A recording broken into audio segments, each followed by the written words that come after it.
Welcome everyone. Thank you so much for joining us yet again on another IIBA Ireland chapter webinar. In this case, it's a data analysis workshop. So we really appreciate you being here today. Quickly, just going through the agenda for today and some house rules. Because you and I promise I will be quick because you didn't come here to listen to me. So, as you've noticed, we're using the Zoom platform. In terms of interaction, you should have accessible to you, and I will check in the background in a couple of minutes if it's working as it should. So you should have a chat section where you can interact with Mary and also with myself, but again, the focus here is Mary and amongst yourselves. And you should also have a Q&A section where you can raise questions for Mary. So the interaction for this session is going to be through text. That's one thing I wanted to get out of the way. Quickly, just going through the agenda. So I will be introducing the speaker, and then I'm going to hand over to Mary. We're going to have a quick icebreaker activity, and Mary's going to talk a little bit about the process of data analysis, and then Mary's going to bring us two cases, and then at the end, Mary's going to provide further references in terms of resources that can be used after the session. So allow me a couple of minutes to talk about Mary. So welcome, Mary. I'm not going to try and say your surname out of respect. I know I'm going to get it wrong. That's okay, because a lot of people also get my name wrong, so that's okay. That's fine. Thank you. So everyone, welcome Mary. She's a marketing professional and a data analyst. Apologies. She of course has experience in data analysis and commercial strategy, digital marketing, and business intelligence. She helps business through their decisions through data storytelling and analysis of digital interactions. And she's been doing this for quite a while. She has more than 5 years of experience as a data analyst and as a marketing lecturer. So Mary, thank you so much for being with us today, and the floor is yours. Thank you. Thank you so much. Hi everyone. I know this might be a bit awkward for us because we can't talk, but I'm very much keen on interactive learning because like Jao has already said, from my experience as a lecturer, I believe that carrying everyone along involves them knowing what I'm saying and actually being able to answer my questions. So before we dive into the presentation, I'm just going to share my screen in a second there.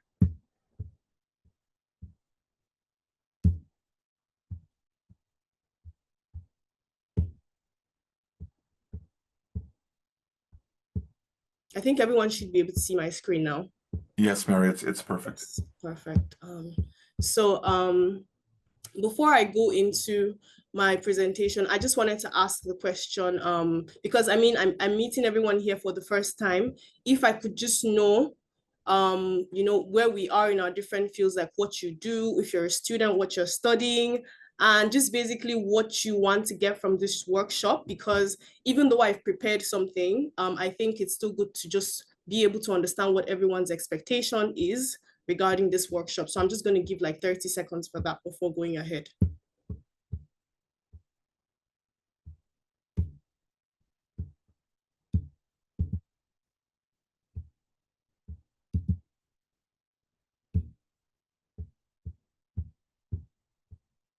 So I'm trying to find the chat, just 1 second so that I can see. Yeah, I can see it now.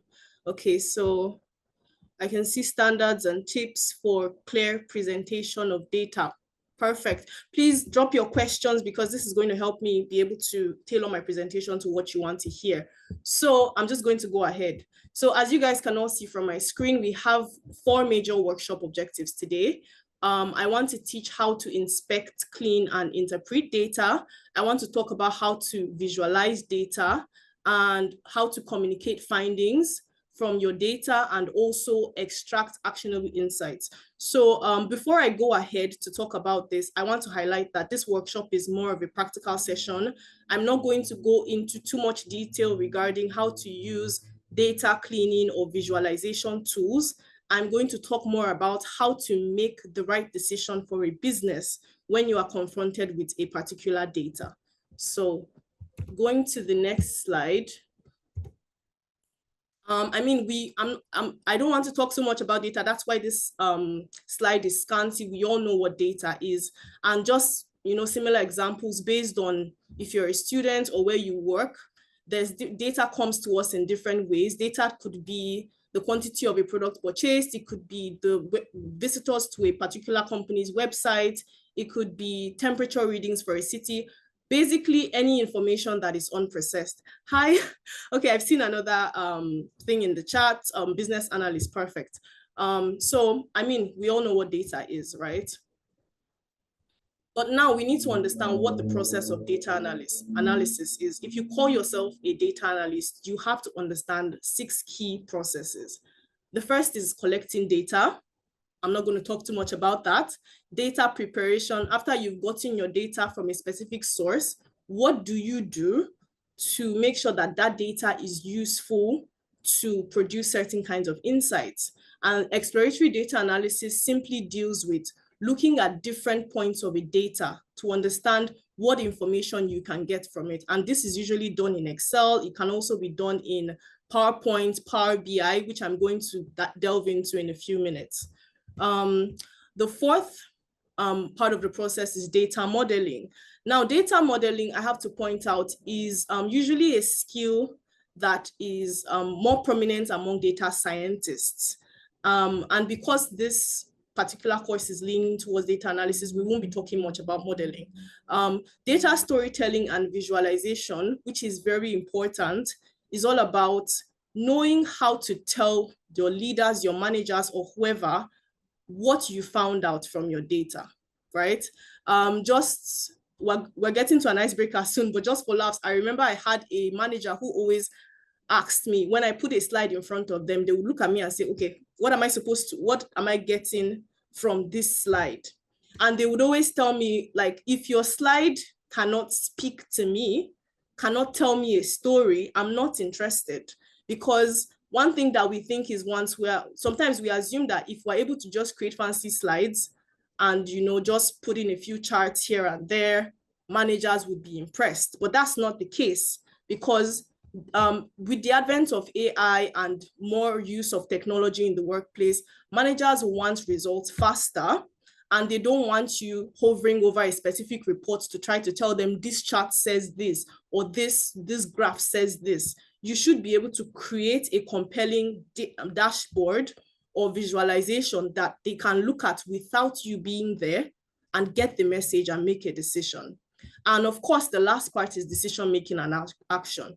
And I think this is where some analysts get it wrong, because a lot of people feel that the job of an analyst is to prepare the data and move it to the next level, which is the managerial level for decision-making. And that's not the case, because if you don't put yourself in the shoes of a manager or as a decision maker, you will not create the most compelling reports. You would be focused only on what numbers can I just get out of this? What can I create and push on? But if you are looking to make a decision from your data, you are going to double down and really look for data points that give you an answer to your questions. So just moving on to the next slide. I'll be taking questions soon, just in case anybody has some. So someone might be asking, as a data analyst, do you have to do all these 6 things? And the answer is that it depends, right? And I'm saying this for those who are still students, because if you've already been in the industry as a data analyst, or maybe as a business analyst doing the job of both what you do and a data analyst, it's possible that you already know how it works.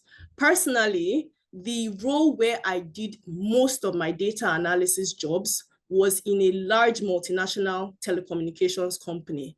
And of course, every single team had a different role to perform. I had no business with how the data was being collected into a database. All I did was I went in with SQL, got whatever data I needed, analyzed it with Excel. I didn't even create a lot of Power BI reports because of my scope. I only did more of Excel and PowerPoint. So it really depends. So if you are a student and you are overwhelmed with the entire process of data analysis, don't, because you don't necessarily have to know how to do everything. You should have an understanding. So for instance, I understand the flow of data from how it is collected up until how it is visualized and how decisions are made. Doesn't mean I have to do every single aspect of it if I'm in an organization. So we have gotten to the point of our icebreaker activity. So I'm not sure if most of us are using our phones. Sorry, I don't know if you can help me. I don't know if this link is clickable. Do I need to copy it and put it into the chat? I'll just do that, just in case. I think that's a good idea, yes. Yeah, let me see.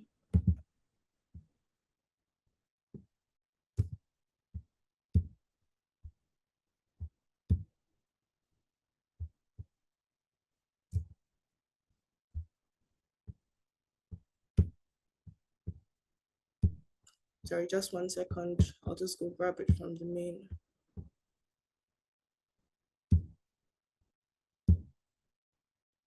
Okay.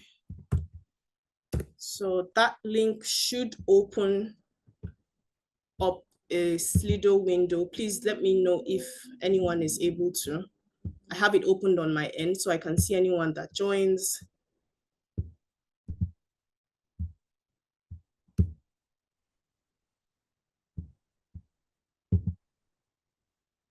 Please, if you're having any issues, let me know. Yep, I can see Gabriela.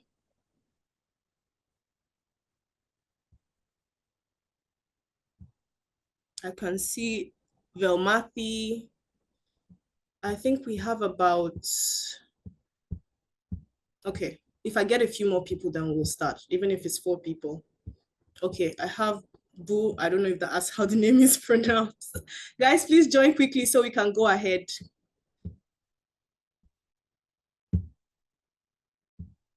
Okay, so I assume that no one else is joining. No, Okay, sorry, no, sorry, Mary. It's 1 second. I will fix it. It's because of Zoom. It's the way Zoom works. When you posted the message, you didn't Yeah. post it for everyone. So hang on, guys. 1 second. Oh, I'm It's so okay. sorry about It's okay. that. It's okay. I only noticed now. Okay, Okay. guys. Everyone Thank should you be so able to much. join. Okay, I have more people joining. I think I have 5 people now. I can see Lalita, Sarah, Velmathi, Boo, Gabriela, Matthew.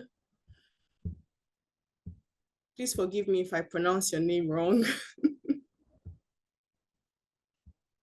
Is it in a place where everyone can see it now? Just so if I know if I can go ahead.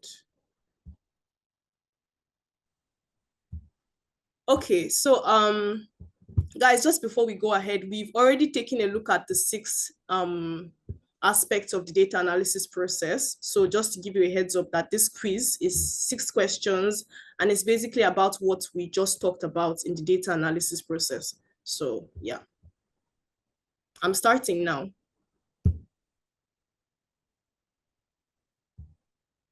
You should be able to see the questions and there's a timer. Yep, I can see answers. I can see just 1 response so far, just 1 vote. 2 votes. It's locking in 5 seconds. Oh my God, I hope my quiz is not hard. 5 votes so far and it's locked. Okay, we're not going to see who is leading till the end though, but you should be able to see the answer now. So the answer to that question, Tesco's database recording the product price of each item bought is a data collection process. So moving to the next question now. Instagram suggesting new reels to watch based on what you previously liked or engaged with. What data analysis process is that?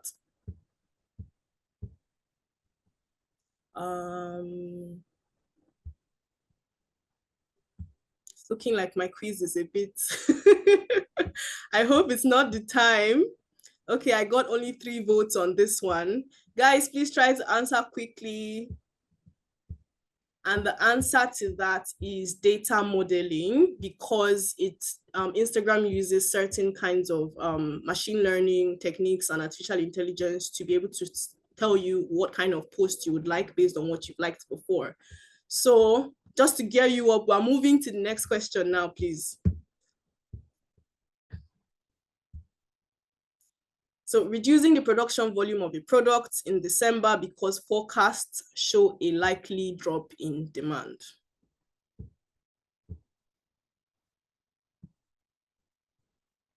I'm so happy this has 7 votes. Thank you so much for redeeming me. Perfect. This is locked. And the answer is decision making and action, because of course the first part says reducing the production volume. You made a decision. So on to the next question now. We're on the 4th question. Creating a pivot table in Excel to quickly compare sales figures for 2 months. Okay. Have 6 votes so far. Amazing. 8 votes. Wow, that's nice. And it's locked. And the answer is exploratory data analysis. I know that this might be a bit confusing for those who selected data storytelling and visualization, but I think the hint here was quickly. It's just a comparison. It's not our final chart. So we have just 2 more. This is the 5th one. Your Spotify Wrapped playlist created every December. Spotify is the music listening platform we all know. So guys, we need more votes, more votes.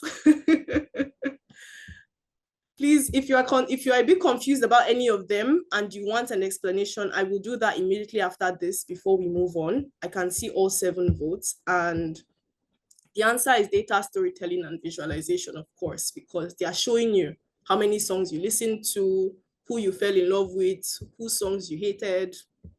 So, and the final question, guys. An analyst replaces all the empty values in an Excel sheet with zeros so the records can be numerical. We don't want any null values. So when we do that, what are we doing? I'm feeling a lot of the answers on this one. That's nice. Okay, and it's locked, and the answer is data preparation. It's also, can also call it data cleaning, you know. So, and our winner is Lalita. Hope I pronounced that correctly. Okay. So thank you so much, guys. I'm just gonna stop that there. Don't worry, your scores are not erased. It's just so that we can move on quickly. So before I go ahead, if you have any questions, please just highlight it in the chat. Okay, I think I can see. Okay, no, there's no questions at the moment. So we're moving on, right? So that was just, I'm not seeing any questions, so I'm assuming that everybody understands the different aspects of data analysis process, right? So we are going to look at our first case study now, right? And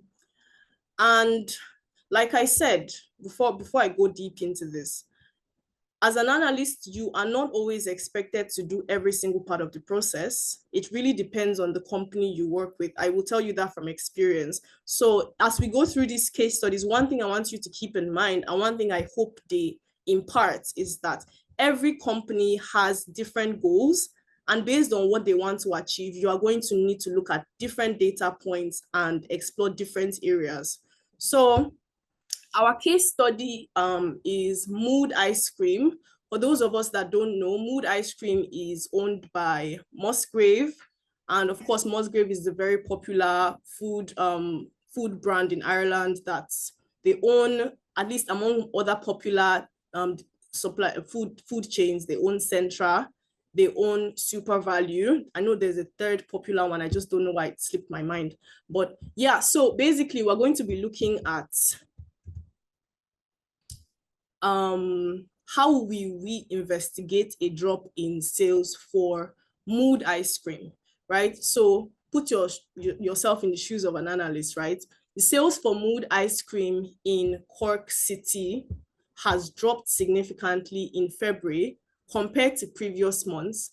This has made the sales figure lower than the year's target. So what is the expected outcome from you as a data analyst in this situation, right? So as a data analyst, investigate the drop, provide data that answers the question, what happened? And secondly, advise the propositions manager for Mood ice cream on next steps, right? So in order for me to go ahead with this, I'm just going to have to switch to an Excel sheet now. So just give me a second to do that.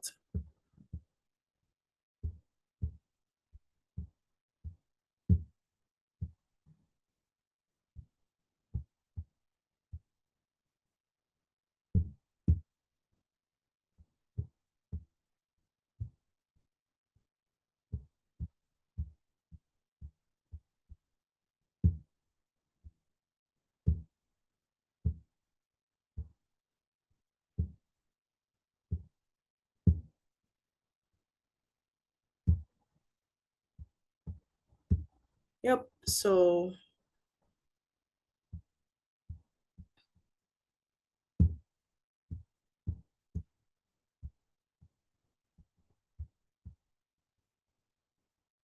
please let me know if you can see my screen.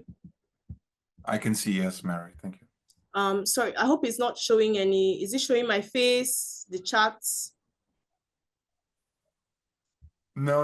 I can only see the Excel spreadsheet on the Excel screen. spreadsheet, perfect. Yeah, I was a bit concerned about that. So, okay, so like I said, we can't really, because of the time that we have, we can't really go into details of you know, how we extracted the data and everything. We're just going to look at a raw data and look at how I analyzed it and why I analyzed it the way that I did, right? So let's just assume that this is what we have. We have this data. This is the date, sales unit. Sales units in this context is just basically how much was sold every single day. So ignore this. Like I said, we're assuming this is raw data, right? So this is just a timestamp, but it's the same thing. It's just 00. So this is like daily. This is 1st of March 2022, and that goes on. So this data is for 3 years, right? I'm just going to show us how we analyze for a specific month, but I'm just giving you a bit of context. Now, to begin with, why did I start with 3 years? Normally, if you are asked to find out why number of sales dropped, it's best for you to not just investigate that number in isolation. That is, it's best for you to not just ask yourself, oh, it dropped in a specific month, therefore what are we just going to do, what next? No, you have to find out, has this drop happened before? That's usually the first question that you ask. You know, has this drop happened before? And just, you know, from there create relevant other data points that you can attach it to. So we have our dates, we have our sales units, that's how much was sold. We have customer segments. These are just like additional data that we may or may not use. You know, customer segment, competitor price, stock availability, marketing spend, and if a promotion was active. Promotion active simply means, was there a marketing campaign going on? In this case, it could be any kind of campaign, right? And why we have all of this is, remember, we're in a business setting. It's not just in isolation. We have a lot of other factors that influence that specific number, right? So we have all of this. Now, the first thing I decided to take a look at was, let me just,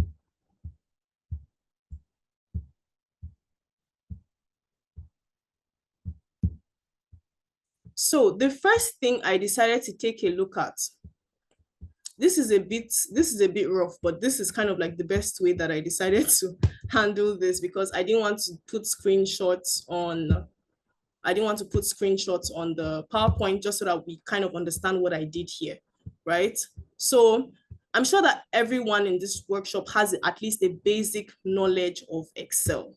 So what I basically did here was I said, we have sales, we have these sales numbers. Like I said, these sales numbers range all the way from 2022, all the way down to 2025. Let me go back to this first sheet just so that we see. You can see that the first timestamp here is 2022. However, if I go to the last timestamp, please leave a message in the chat if I'm too fast. If I go to the last timestamp, you can see that we're all the way in 2025. I just wanted to show us that. So this data is for 3 years. It has the same exact columns, the same data, but for 3 years, right? So let me go back to where I came from. So what I simply did here was, like I said, go back to the problem. We are looking at a drop in sales, right? That was what the issue was. So, sorry, a drop in sales. That was what the issue was. So this is kind of like our concern at the moment. We are going to explore other things, but the issue was a drop in sales. So we need to look at the sales number first. So what I simply did here, I'm not going to replicate it because I'm assuming that this is something we can easily do, but just in case, let me just show you. This number, this is all for February. I'm just going to write that out because I realized that it may be a bit confusing. So this is all for the month of February. So this data contains February from year 2023, February from year 2024, and February from year 2025. So I'm sure by now you already know what I did. How did I get these figures? I have figures for February 1st. Let me just put that here, and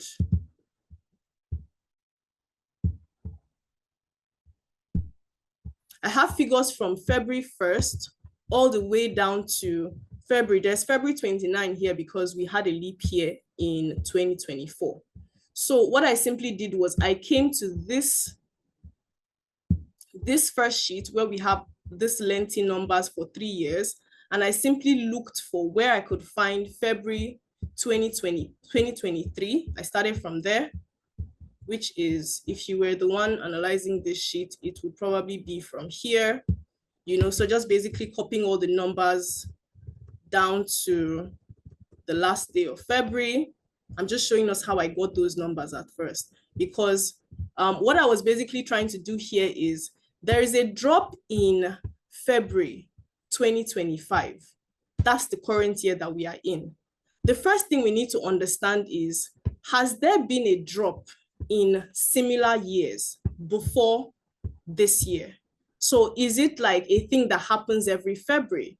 Because at the end of the day, it may be tempting to want to start with looking at a trend to say, okay, what has happened in the last maybe 4 or 6 months before February. You want to look at months that are before that. However, the reason why I'm doing that is because if you look at the question, sorry, I'm not sharing that right now, but the question says that it has dropped significantly compared to previous months. So that already tells us that previous months were doing well. So we don't need to look at previous months. So sometimes when you are giving a particular issue or a question or something to investigate, you really have to find out everything that they are telling you. You really have to take all the information in so that you don't start wasting your time doing analysis that's not important. Because if I wanted to start checking the numbers for previous months, I'd be wasting my time because I've already been told that, it's been doing well, or at least as an analyst, I already know that based on what the trend has been. So coming back to this, so this is the same way how I got this number here, and I brought it, and that's how we got this. Please, if anyone is confused, leave a message in the chat. So that's how we got for the first year, 2023. And we did that for year 2024 as well. All these numbers came from sheet 1, which was our raw data. All the numbers, I just went to the month of February in year 2024 from that raw data, and I just got all these numbers that are here. right? And I did the same thing, of course, for the current year, where we have our sales figures as well. And now someone might be asking, oh, why is it just 3 years? Why is it not 2 years? Why is it not 4 years? To be honest, I think it really depends, because if it's based on where I used to work where I previously worked as a data analyst in a telco, you wouldn't be looking at maybe more than 1 year behind, because if you're looking for data that's more than 1 year behind, it's usually archived, and it might be stressful to go and get that data and all of that. So it really depends on where you are. There is no hard and fast rule for it. So now we know how we got this column. We know how we got, this is for year 2024, 2023 sales. We know how we got this column, 2024 sales. And we know how we got this column, which is year 2025. So what did I do in column O? And what did I do in column Q? Now, take note before I go forward, all of this that I'm doing here is exploratory data analysis, right? Like I said, I know I've kind of skipped a step, but to be honest, in this case, for the sake of this webinar, there's really no need of showing you the data collection process, and basic data cleaning would tell you how to just, the data has like almost no issues, but basic data cleaning would be able to tell you maybe, for instance, how to get rid of this timestamp, or if there were any null values, how to remove it. But as you can see, there's really no null values or issue with the data. So that's why I'm just going ahead. So like I was saying, how we got this, first of all, we're starting with column O. Now, what we're trying to see in column O is very simple. We're trying to find out what is the percentage difference, either growth or drop, in the volume of Mood ice cream sold between 2024 and 2023. That's what we're basically trying to do in column O, right? Remember, what we're still doing here is to just measure what has been the difference in the years and all of that. So looking at this formula, it's just a basic formula for calculating percentage difference. I think some people would use 1 minus this formula. However you do it, it's fine. I'm just showing it to those that may not be sure how I got this number. This is the value for year 24 minus the value for the previous year, which will give us the amount difference in sales units. But then now finally dividing it again by M4 will now give us the percentage. So that's what I did. Please, if you're not clear on that, you can still drop a message in the chat. Don't think, like I said, I understand that people here have different levels of learning. Some people may not be exactly sure the specific steps I'm taking. So please, if you need me to cover something again, just let me know in the chat. I'm just trying to not waste time explaining things that a lot of us may already understand, really. So that's how I got this column, right? So, and of course, that's everything here is calculated the same way, everything in column O. Now, what I want us to notice is that what is highlighted in red is simply the columns that experience negative growth, which is a drop. So like, for instance, here in year 2023, we had sold 194 units on February 5th. Remember, this is the 5th day of February. We had sold 194 units on February 5th. However, February 5th the next year, we sold 124. So there's a drop there. There's a drop of 36%. Same thing with this, same thing with all the others that have red. Now, I used exactly the same formula to calculate for Q. But you can see there's a big difference. And the difference is that most of the days here are red. And this percentage difference is comparing to this year, is comparing to 2024, not 2023. So because this is not like some base year, this is just year on year. So if you are looking at, oh, what was the difference in year 2024, you have to compare it to 2023. And if you are looking at the difference in, oh, did 2024 grow? Did 2025, sorry, grow? You have to now compare it to year 2024. Okay. So we can already see that there's a problem. And the problem is that most of these guys are red. So we can see from the data that, okay, there was a drop, and not just that there was a drop compared to the previous year. And now we know that there's a very serious problem. Now, before I move on, because I've just created like a Power BI for us to look at, I'm not really going to show us how nitty-gritty process of everything, but I'm just going to push us through like dashboards and everything. So before I go on to the Power BI, I have a very strong feeling that someone has a question or someone has something that they'd like to say. So I'm just going to give like 30 seconds for anyone to drop a comment or a question before I go ahead, because I've been talking for a while and I just want to be sure I'm not talking to myself. Or if you understand, if you are following, just leave a comment in the chat and, you know, let's know that you are good. So you have to leave a comment anyway. So I'll just give 30 seconds for that.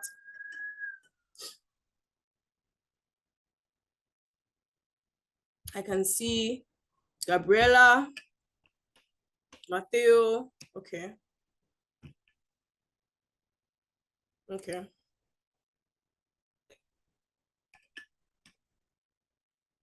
Okay. James is here. Okay. Lalita, perfect.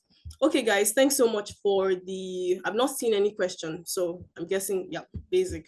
So that's everything that I've done here. So I'm just going to move from here to the Power BI that I created. And before I go into that, what I just want to highlight is that on a normal, in a normal situation, I'm just using a Power BI for this particular instance, but in many organizations, if you are just investigating a one-time issue, you will most likely be creating a PowerPoint presentation and not a Power BI deck, right? And of course, the difference between PowerPoint and Power BI, we all know. PowerPoint creates reports, Power BI creates dashboards. Dashboards are interactive, slides are static. And the reason why I say PowerPoint would have been better is because most of the time managers just want to see what happened, what are we going to do, and they move on with it, right? However, creating a Power BI dashboard for something like this would be beneficial because you would be able to capture any future issues that may arise, right? Any other, like, let's say, for instance, if we go into the month of March and this kind of thing keeps happening, it wouldn't be good that it's at the end of March that we come back and say, oh, this happened again, how do we fix it? It would be nice to see the like a daily, you know, a daily average or whatever, just basically telling us that, oh, this is going in the red, this is something you should fix. You should be able to spot it on day 3 rather than waiting till 31st day of March and creating a report that shows that. So I just wanted to put that out there. So just give me a second while I switch from this to the Power BI report.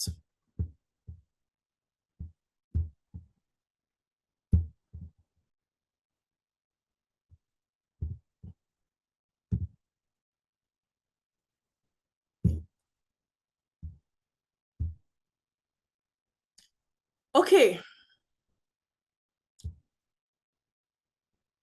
Sorry, can everyone see the Power BI now? Yes, Mary. Oh yeah, yes, thank you. Yeah. So to be honest, depending on what you're trying to show, some managers may consider this report to be scanty. From my experience, this is a scanty report. However, in this case, it's not scanty because we really just want to see a few things at a time, right? We don't want to see too much, but a typical company dashboard could have so many things on it at the same time. So what we've basically done here is we basically highlighted that there is an issue year on year when it comes to February sales. So if someone looks at this total sales for Mood Ice Cream February, you can see the total February sales year on year in units. Sorry, mind the my use of this specific lingo of sum of. I just felt like it might be a bit better if people just know that, you know, this is kind of like the sum of the total value for the month of February in this year. So sorry about that if it's confusing to anyone or if it's too much. I know it's kind of like too much text. So what we've basically done here is we've highlighted, okay, this is the total amount of sales we got in the month of February for this year. This is what we got in 2024. So you can see there's a growth, right? There's a 16%, 16.8% growth. And then you can see, even just looking at the numbers before you move to the percentage, you can see that 5,000 to 2,860 is just a crazy drop. Like it's not realistic. It doesn't make any sense. So definitely something happened, right? And for the sake of this presentation, I was tempted to go in a specific direction. Initially, what I wanted to do was I wanted to bring in so many different data points and walk us all the way through what the possible issue could be.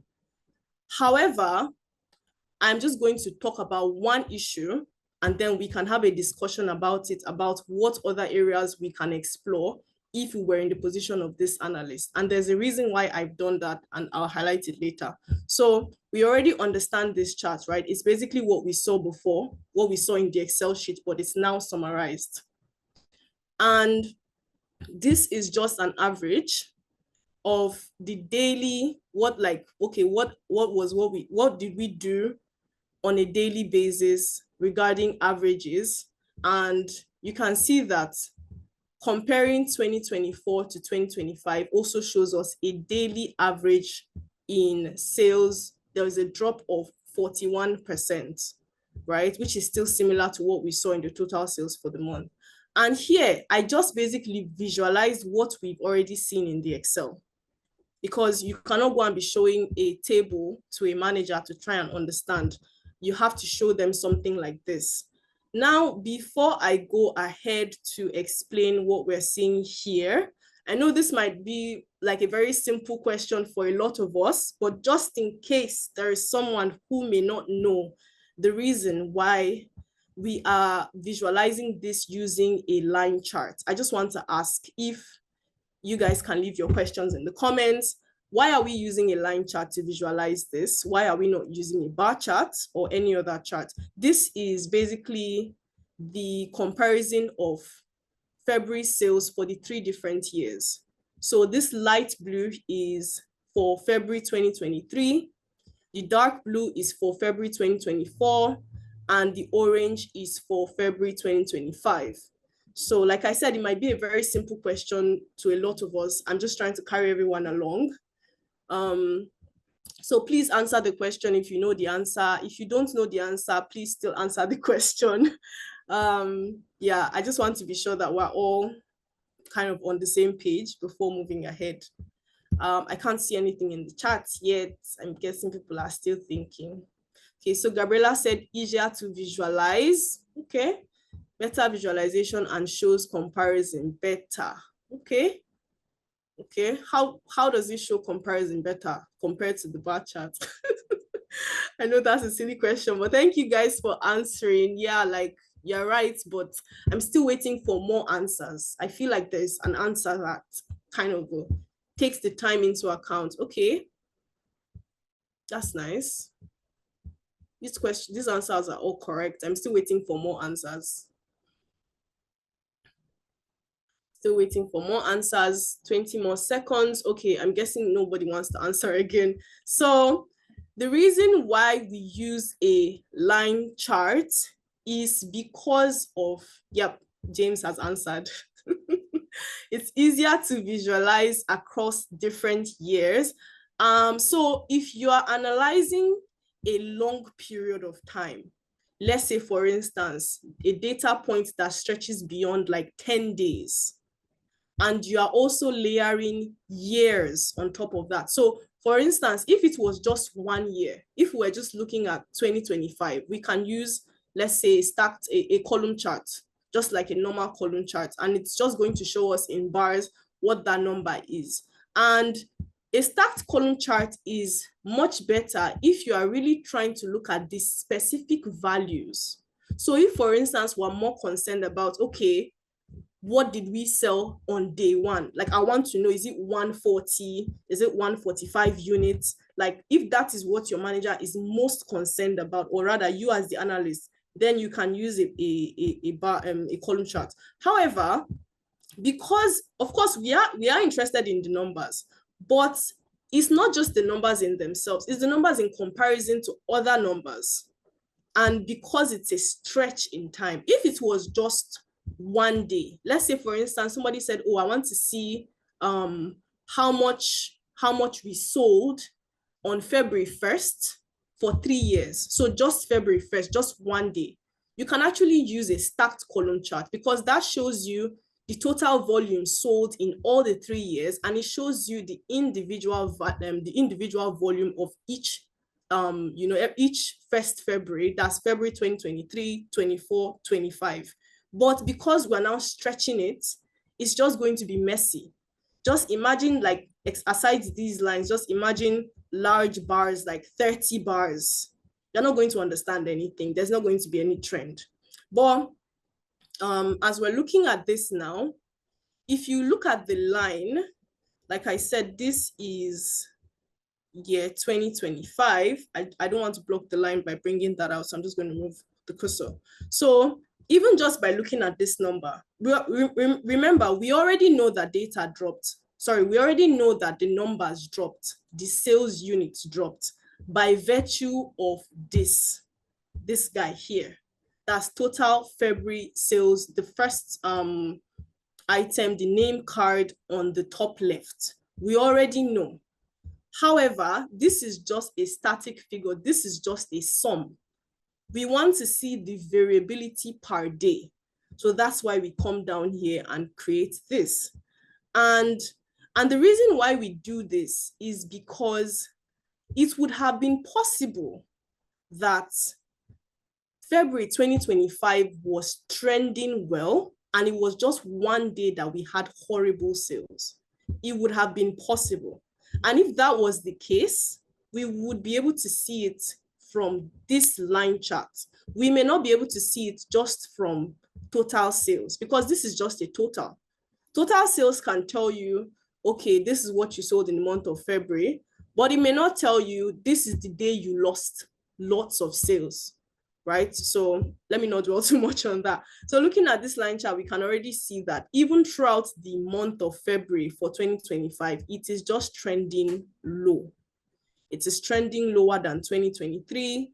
It's trending lower than 2024. So the next question is, okay, what do we do?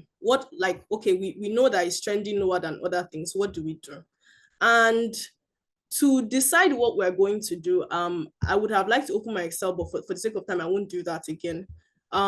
If we remember what we had from our Excel sheet, we had other data points. Now, if you are trying to understand what happened with a particular KPI, you have to look at what other data do I have? What other data can I explore? We've already done that once by exploring the sales value of previous years. Another thing we can explore is we can either go with, remember, if you remember the Excel we just looked at, we had marketing spend there. That was not the only KPI we had other ones as well. So we cannot ask ourselves, okay, what can I look at and compare to this particular figure to see if, there was also a drop in this, or there was also a drop in that, and all of that. So what we're going to be looking at, I'll just go to the next page here. Just go to page C. So what we're going to be looking at here is very simple, right? So I wanted to visualize this with Power BI, but I realized that since we're still doing a lot of exploration, the best thing to have used would be Excel. But I'll just explain what I was trying to do here before I show you what I eventually did with this chart. Now, what we have here, I still brought the same figure from page 2, which is total sales of February. And what I'm just doing is I'm basically comparing, this is the sales for February, and I'm trying to now understand what does it have to do with maybe our competitor's price. Now, competitor's price is one of the things that we had in the Excel sheet. And you may be asking, okay, why competitor price? Now, first of all, for the sake of this particular workshop, it's just another metric I decided to explore. However, in a real scenario, in a real business scenario, the first other metric you choose to compare it to will be determined by industry, the industry that you operate in, and all of that. And the next example we're going to talk about, I'm going to explain that in detail, right? So just give me a second. I need to switch to PowerPoint here because, like I said, this did not do justice to what I wanted to show us. I basically wanted to show us if competitor price had an effect or was something that, you know, had a correlation to do with our drop in sales units. So this is the last thing I'm going to look at. I'm going to show you guys before we go to example 2. And of course, before that, I'm going to ask questions. So just one second.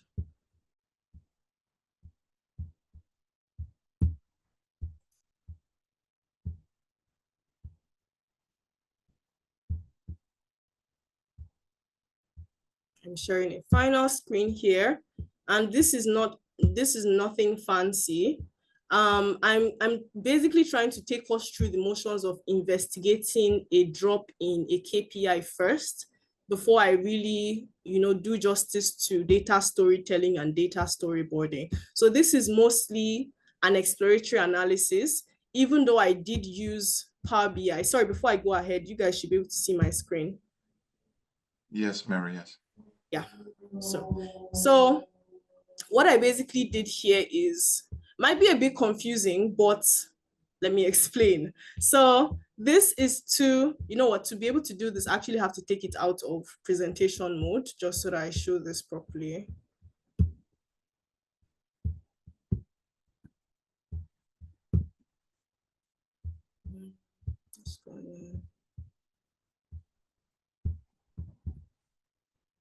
Okay. Sorry, please let me know if you can still see the specific one chart and not my other slide. Yes, Mary, we can see the so it's even called the PowerPoint application with presentation 1. Yes. Oh yeah, thank you. So basically what I've done here is, now before let me go back to what it initially looked like. So this looks very similar to what we saw just now in PowerPoint. And what I did here was I just copied the figures. Let me show you the table. I'm still in the process of exploring, trying to understand, you know, what could have affected this. I'm trying to bring a table up. I'm not sure why it's not coming up. Okay, so this is still basically sales units. You should be able to see a small table now. This is just basically sales units, the same thing. Sales units for the month of February in 2025, and competitor price for Mood ice cream. So this is a hypothetical example. In most cases, price does not fluctuate like this, but a lot of things can affect price, by the way, because you might be thinking of price as something static. Remember, companies can have like discounts, promotions. So prices may fluctuate, not necessarily as much as this, but it's possible that, you know, every single Thursday, the price of Mood ice cream changes because maybe there's a discount running or something. Anything could, you know, affect it and all of that. So what I simply did, because this does not give me any information, this is because this number is much lower. Sales is within the range of, you know, €5 thereabouts. That's the competitor price, rather, is within the range of like €5. It's a very small number. Meanwhile, our sales volume in units is, you know, in the hundreds, 119, just all of that. So I just basically try to unify both axes just to give me an idea, because what I have done here is I'm just trying to compare the growth trend. By doing this, I'm not so much concerned about, oh, did it increase by maybe, it's 583 here. Did it drop by €1, €2? That's not that's not really the concern. The concern here is what percent did it drop? What percent did it drop here compared to what percent did sales unit drop? Sales, remember, this is unit of products sold. So, and if we're looking at a trend like this, we can easily see that it's still kind of similar. Like, when the price of the products of the competition drops, sales unit kind of follows suit, So what I'm basically looking at here is I'm trying to understand, okay, does it have an impact or not? And like I said, this is a hypothetical example. If you want to really understand, looking at this at a glance, it's not going to give us a specific answer until we trend it for a longer period of time. The same thing that we did with just looking at the product unit sales alone, that sales units alone. The same way that we looked at it compared to previous years, you might want to create something like this. The reason why I didn't do that, you can see that time is fast spent. So I couldn't really go into nitty-gritty of all these things. But for this particular example, this is the only iteration we're going to be looking at. And number one, because of time. But secondly, because the purpose of this particular workshop, I believe, is just to make you think like an analyst, to see, okay, if something happens in a particular KPI, where do I start from? I started from comparing to previous years.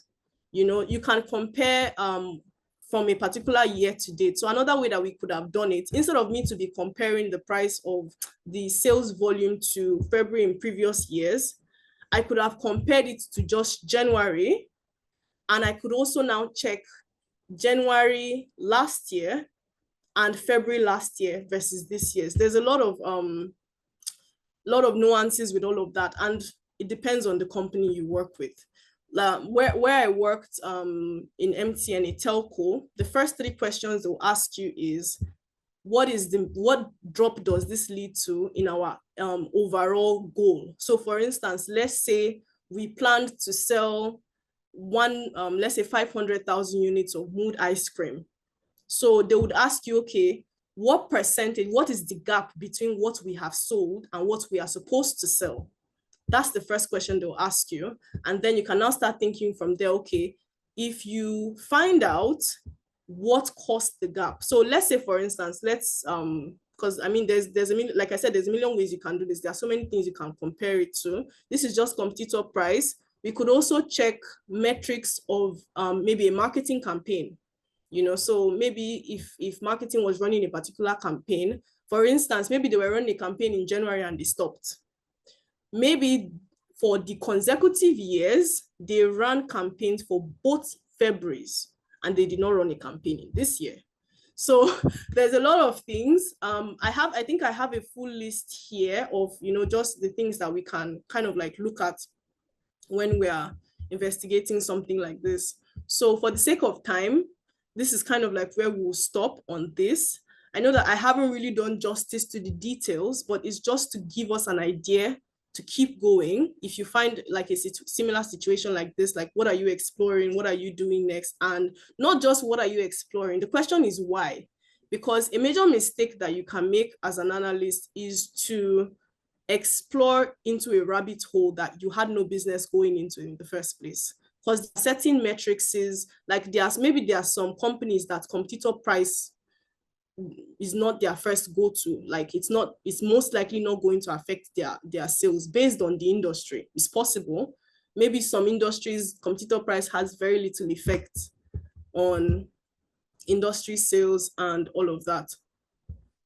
So I think at this point it's already like 1/2 the time.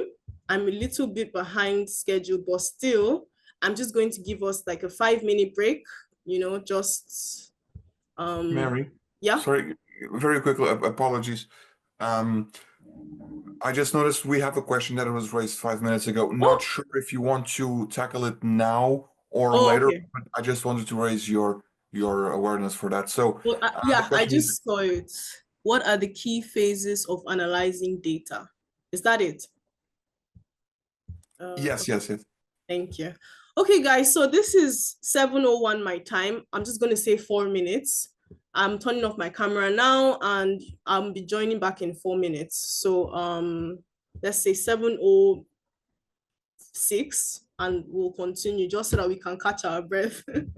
And if you have any questions, please leave them in the comments. Thanks, Mary. Thanks, everyone.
Not sure if we're good to start.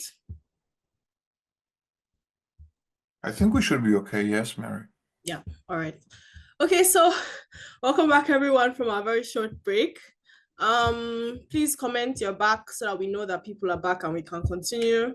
So I'm going to address the question in the Q&A section, which was actually kind of like the next thing in my slide, if I'm not mistaken. Someone asked, what are the key phases of analyzing data? Which is a very important question. So, of course, most of what we've done, what we just did with Mood Ice Cream is exploratory analysis, trying to understand what could have affected what may be making our KPI, which was sales volume, to drop.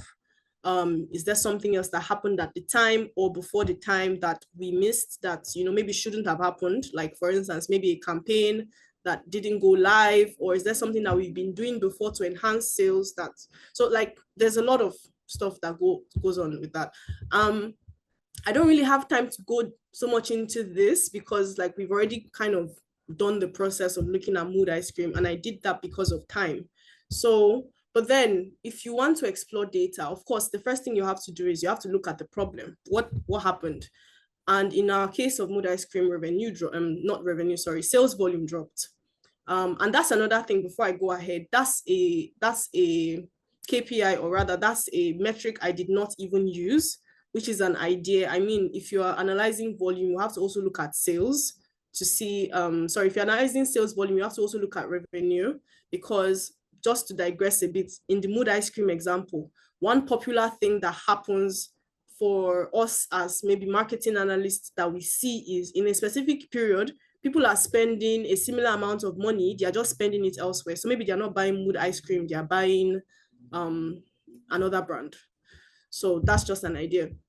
The second is, of course, you have to gather and explore the data, which we did, with the Excel sheet. We started from there, and then we put it on a PowerPoint, put it in PowerPoint and Power BI and all of that.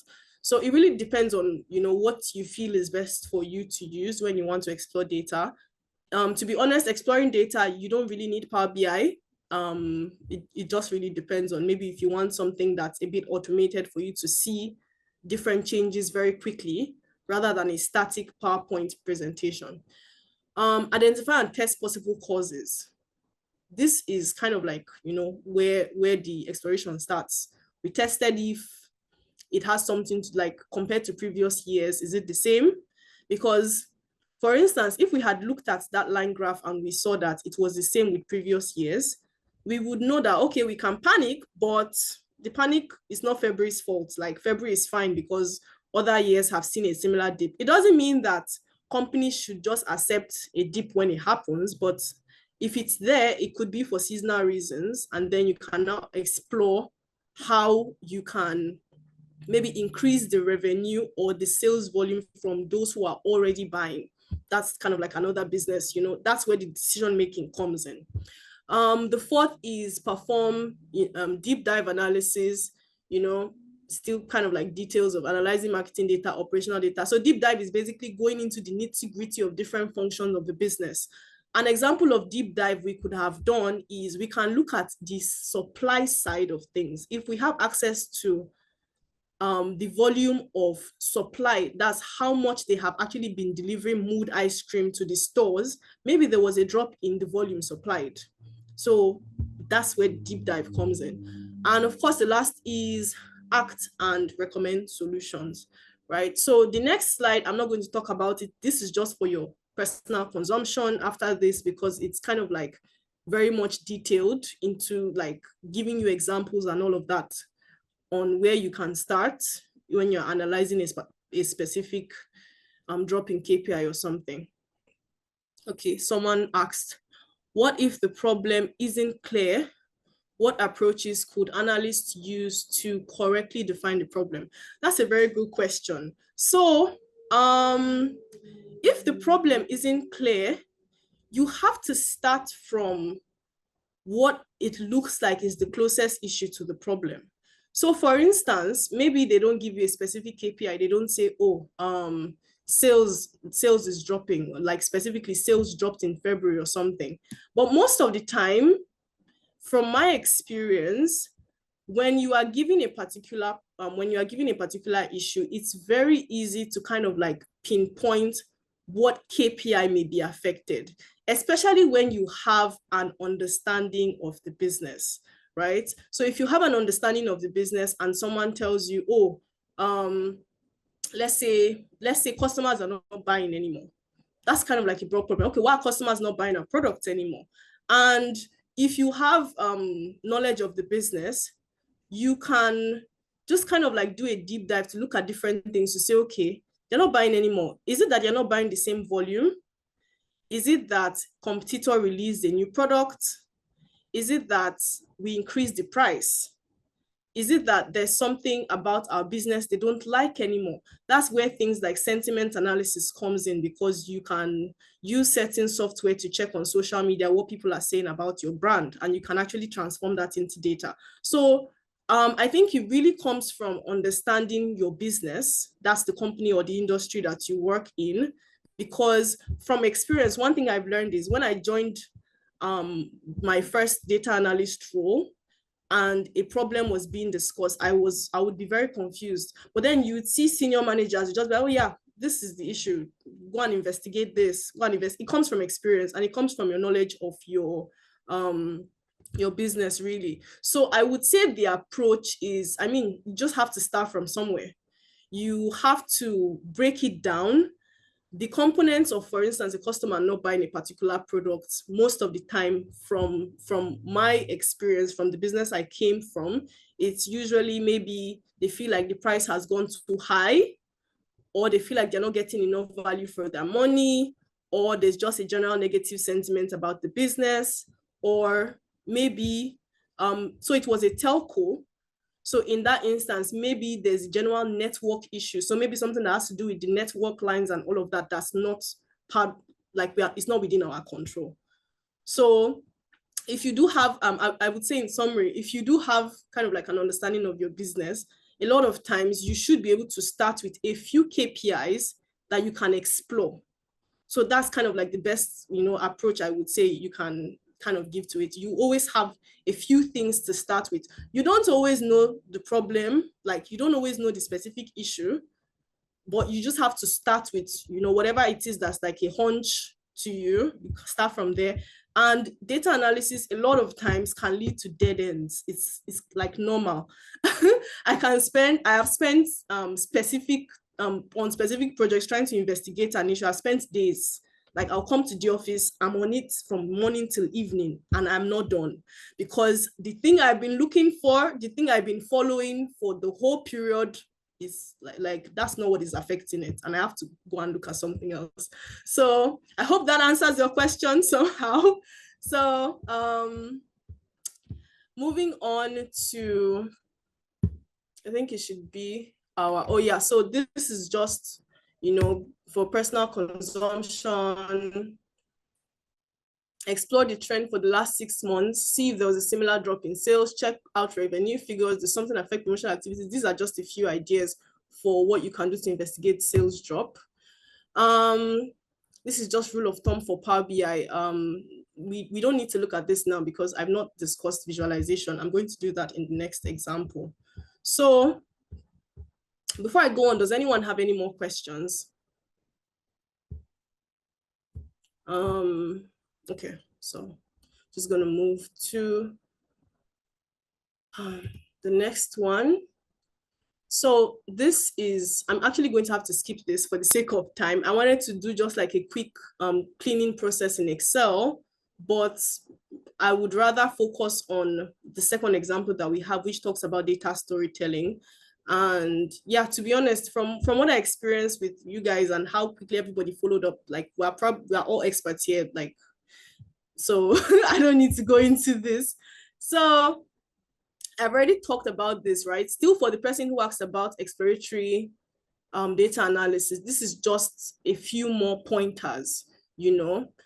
Every company is different, every industry is different. So when you are exploring data for a company, you have to consider what are the internal and external factors, right? So for instance, when you work in a telco, you are not concerned with things like, let's say, sales stores, like, sorry, sales in physical stores, because you're more concerned about how much data people use, because it's prepaid customers, it's pay as you go. So you buy data, or you buy call credit with a particular amount, you spend it and you buy again. So that data model is very different from, Mood ice cream, Musgrave, that sells a physical product. So you have to know what are the different factors that affect it.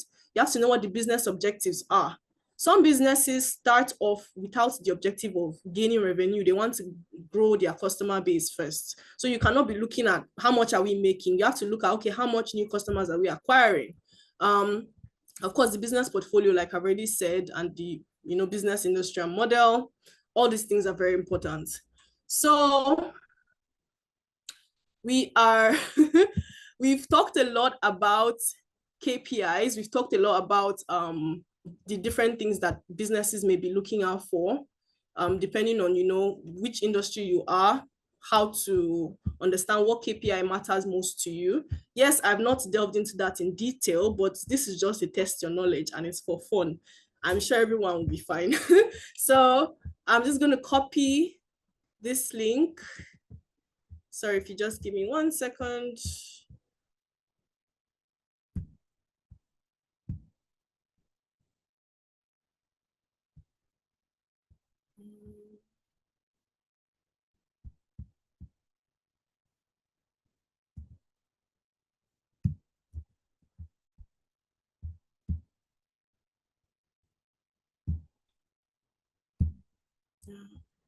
Let's see.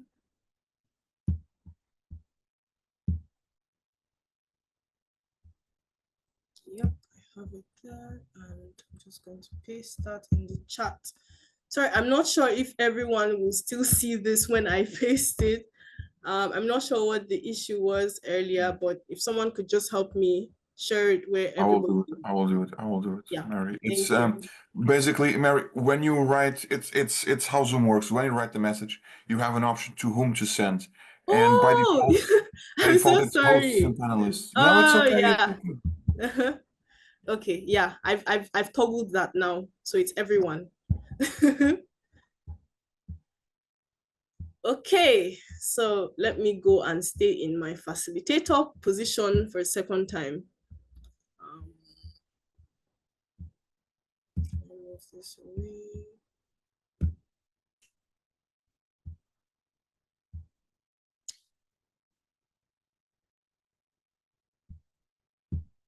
So I'm about to start presenting. I can see 4 players. Oh my God, which emoji do I like best? I think I like the cat. So 5 players are ready, 6 players. I think we had 8 before. Is anyone else joining? I'm about to start. So guys, this is also timed, just so you know. So 7 players, I'm starting now, 8 players.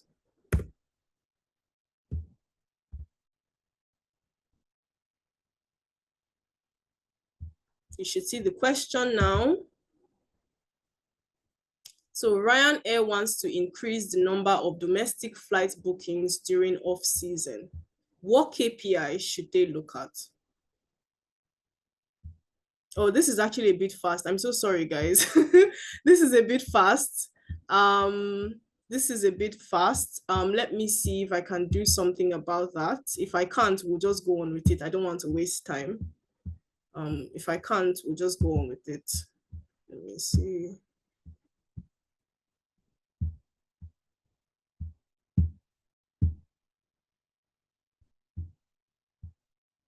Okay, I can't quickly find the setting to change the, if I had checked this earlier, I should have, been able to change it. I did for the Slido. So sorry guys, please, we just have to go on with 15 seconds for the sake of time.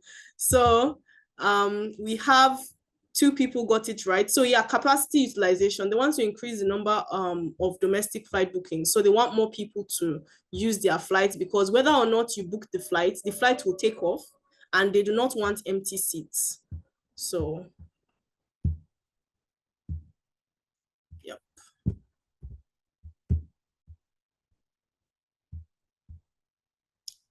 So we're going to question 2 now.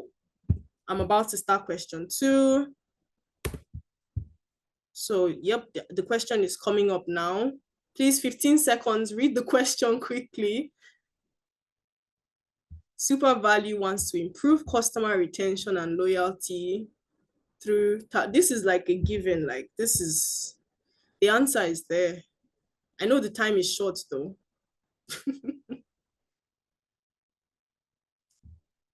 I said it. Okay, perfect. So of course, customer retention rate, the answer is already there. Question number 3, we're almost there, guys. We're starting. AIB wants more customers to use its online channels. This is also given. Like, I think I was a bit easy on this second one. So reducing operational cost. Of course, the less people that come into the bank, the less money they have to spend for facility maintenance. So what do they want to grow? Digital adoption. They want more people to use their online channels. They want more people to use their banking apps. So they're probably going to be looking at digital adoption could be, you know, bank app downloads, time spent on the bank app. These are all things we can check from database. Number of people that use online banking for transactions, all of that. So final question. 6 players ready. Where is number 7? I thought we had 8. Someone, oh, our bird is here. Okay. So the 4th question is coming up. Fulfill Protein Bar wants to increase its market share in the Republic of Ireland. What KPI should they look at? I mean, we already know the others, so the answer is here. Like, this is the last one, so everybody knows the answer. The one you've not selected before. Yep. Current sales growth versus previous periods. Now, it's a bit tricky, depending on the company, to estimate market share. I mean, the people that are experts in this. Personally, I know that in the telco where I used to work, there were a lot of factors that were used to determine what the market share is. But then just basically looking at the industry growth versus your growth in market penetration, like the growth in number of customers you have, growth in your revenue, things like that. A comparison can give you an idea of your market share. So thank you so much, guys. We are done with that. So I'm just going to put an end to, yep, I think we're fine. So we can all come back to the presentation.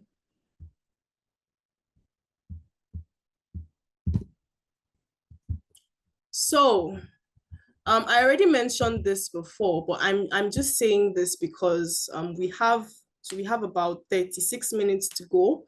I will try my best to complete this in that time. Now we're moving on to a second example, which is more of a visualization example when it comes to data. So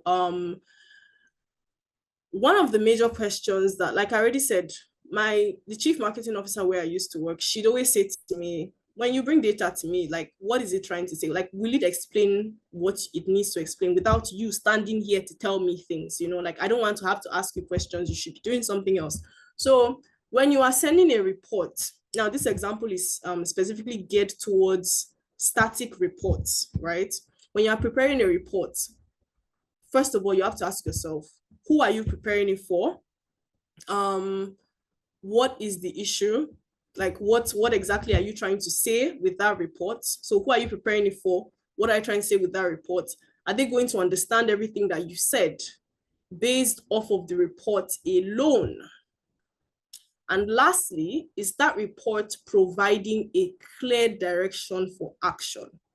Because nobody wants to see a report that doesn't tell them what to do. And that's the funny thing, because a lot of people think that, of course, people outside data analysis, because we know that if you prepare a report, you're not just preparing it because you have to tell them what to do. And it's ironic because a lot of people will say, oh, okay, they are managers for a reason. Why can't they make decisions? But that's where the initiative comes in, because a lot of times good managers take direction from their analysts, because it's the analysts that are seeing the numbers. It is you that has spent days doing different analysis, doing the exploration. You are the one that has checked for instance, looking back at the Mood ice cream example, it is you that knows that, oh, on this day, the supply to this central store dropped, and that may have caused a chain effect. It's you that knows that, oh, marketing team had been sending out campaigns every February previously, so they didn't send out this year. That's what happened. So because you know all these things, you are actually in a better position to propose what should be done about a particular issue, right? So this is an example from a training I did with PwC. I just brought it back here because I felt like it was the perfect example. So there's a lot of text, sorry about that, but I will just give context. This example is for a telecommunications company that I worked with called MTN Nigeria. And just for a bit of background, first of all, I introduced this example because it is the business model is a bit different from what we're familiar with in Ireland, which is one of the reasons why I selected it, because sometimes we may be faced with things that are kind of like different from what we're used to. And when I came to Ireland, I was surprised that on my 3 network, I pay €20 every month, and that covers everything. It covers unlimited data, it covers, I think, a specific number of calls, something like that. In Nigeria, that's not common. In Nigeria, I don't know if that exists, because Nigeria, we use telco services pay as you go. So I would spend, let's say I would spend, for instance, €5 to buy maybe 100 megabytes. It's just an example.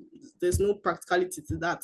I don't want to be doing conversions here, but I'm just giving you context, right? So put yourself in the shoes of an analyst who is in that kind of company where you are analyzing sales, because for 3, it's just like, okay, the data you're probably seeing for most, prepaid customers is just, yeah, they renewed their €20 subscription model. So 3 Ireland is more of like a subscription-based business for the typical customer.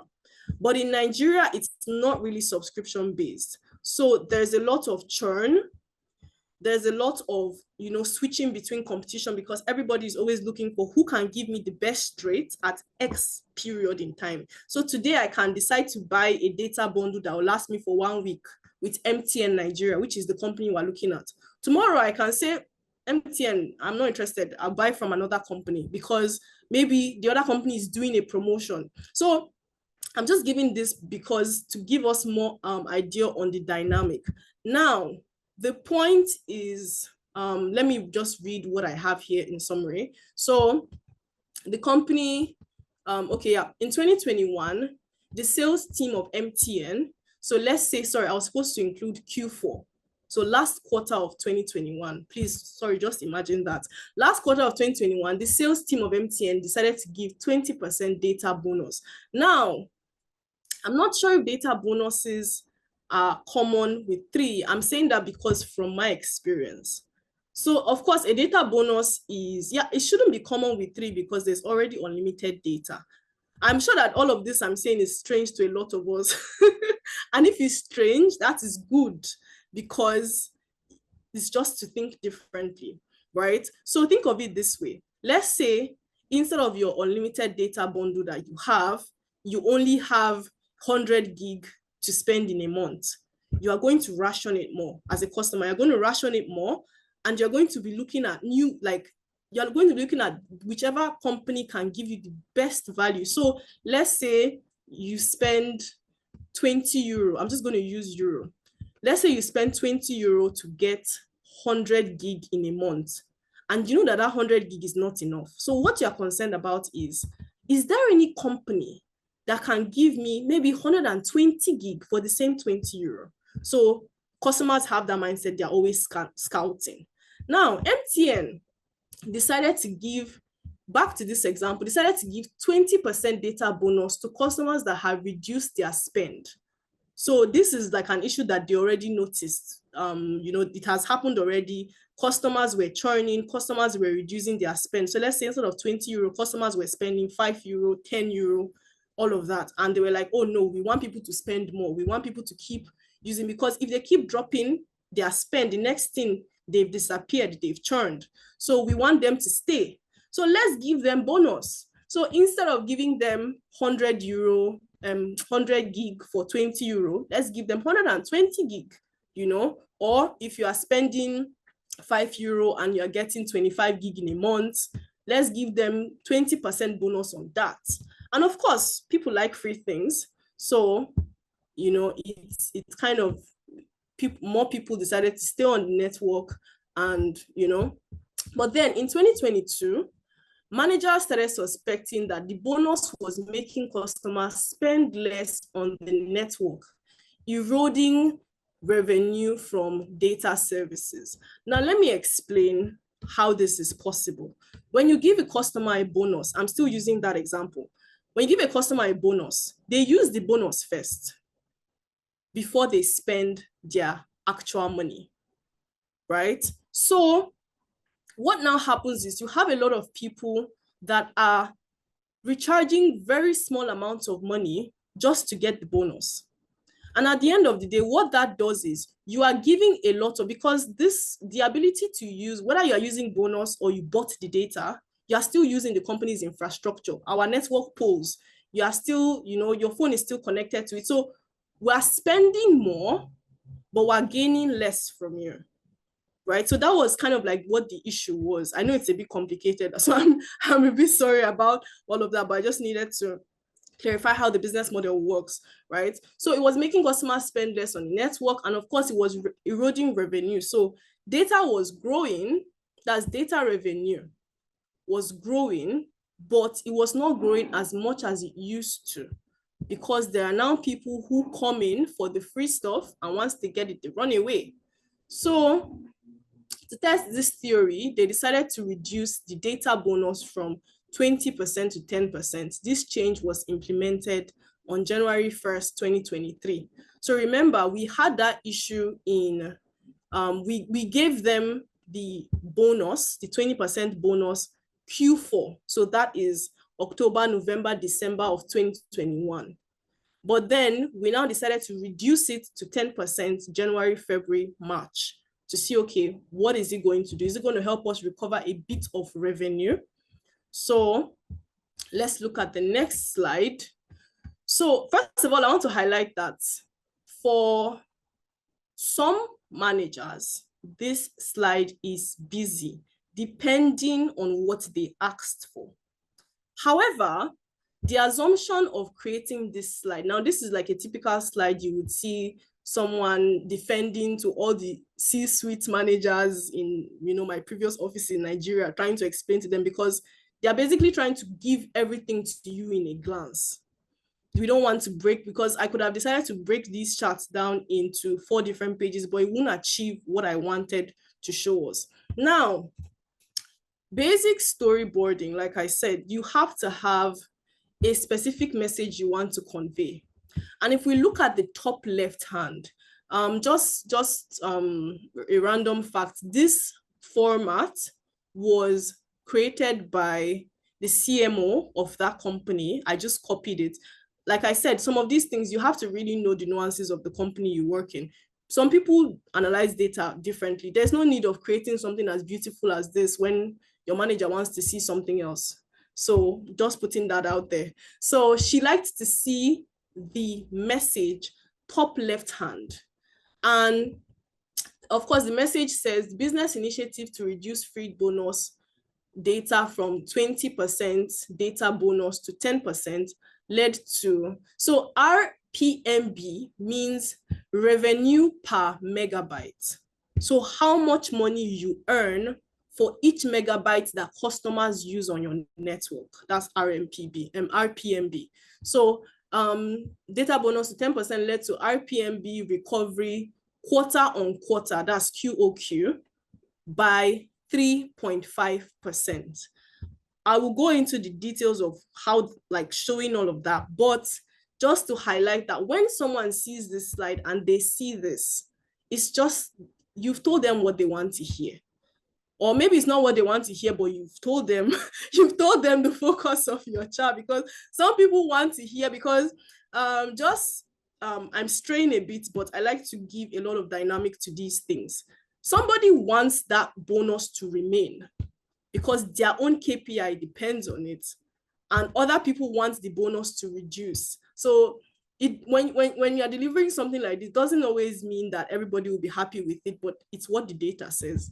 So, and of course, when they see something like this, it simply means that the fact that we reduced our bonus from 10% to 20% is a lasting decision. In fact, we may even take it back to 0% because we've gotten back some revenue, right? But then I'm sure some of us are still confused. Okay, how? I'll leave the heading alone. And let us start with, don't look at the right part of the chart, look at the left part. Let's start from the left part, just focus on the left part. Now, if you look at the first chart at the top of the left part, it simply means it simply says pre-implementation. So remember, Q4 2022 was the time when we just gave them 20% data bonus. So it's like, okay, we just gave free bonus. Let's see how people act. Now, revenue per megabyte and free volume, they are on different, the gap between those numbers is very different. So if you can remember that same thing I did in the previous PowerPoint, where I just basically used the same axis to just to show that comparison, that's what I did here. That's why you can see these double lines. If you look just slightly above October, these double lines here, that's why you can see them, because it simply means that I joined the two axes together, because revenue per megabyte is the blue line. Okay, I can see a question. For the slide with all RMPB tables, would you not label the axis? Hard to tell which one. Oh, yeah, sorry about that. I think that's kind of like a mistake on my part. However, yeah. Thank you so much for pointing that out. I think so far, the only things I used to identify the two of them were the different colored lines. And I think, yeah, that was kind of like my mistake. I should have pointed out that because the RMPB, because of what you can see, RMPB is between somewhere around 2.5 and free volume is trending from, yeah, I should have labeled that. The reason why I didn't do that is, and even if I were to do that, I should have just created a call out. I wouldn't label it per chart, because that would be a bit busy.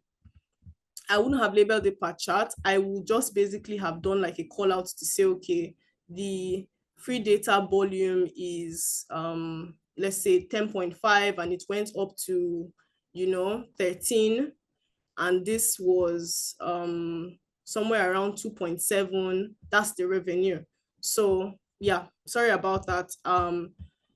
If I had more time, I would have shown just basically what I would do. But like I said, I wouldn't put it on the chart.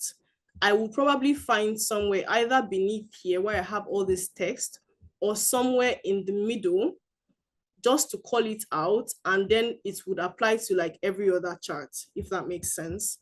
Please let me know if that answers your question, because I'm guessing that what you're saying is, how do I know what the value for revenue RMPB is, and how do I know what the value for free data volume is? I'm guessing that's what you're asking. So, sorry. So just so that we can explain and go ahead, for this context, since free data volume is the orange line, it went all the way up from somewhere around 10 points, maybe 10.3-ish. It grew to 13. 13 is here, and yeah, I get that's where it's a bit confusing. So it grew to 13. So we can clearly see that there was an increase in the data volume that was being used by customers. And normally, if it wasn't because it's like a freebie, if it's not because it's like a bonus data, if it was a normal data usage, increase in normal data usage usually means increase in revenue.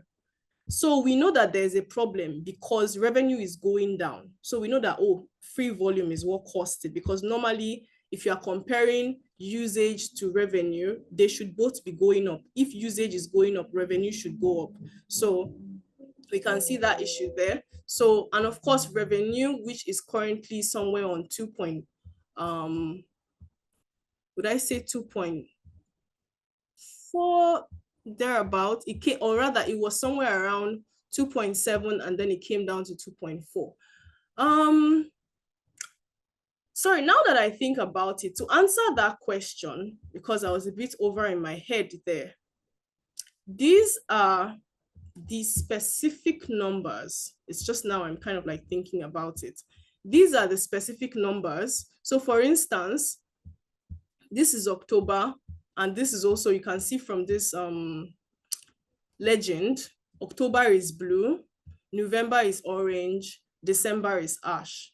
So if, for instance, I look at this chart and I'm like, okay, this orange line is free data volume. Where did this start from? If I come here, I can see that, oh, sorry, I keep clicking this. If I come here, I can see that I started from 10.3. Sorry, please let me know if that makes sense. Like, because we want to know the specific numbers in every month, right? And looking at this chart at the bottom basically tells us that. Because if you look at the bottom chart, RPMB, that's the revenue, is dropping consecutively. It dropped more November to December even.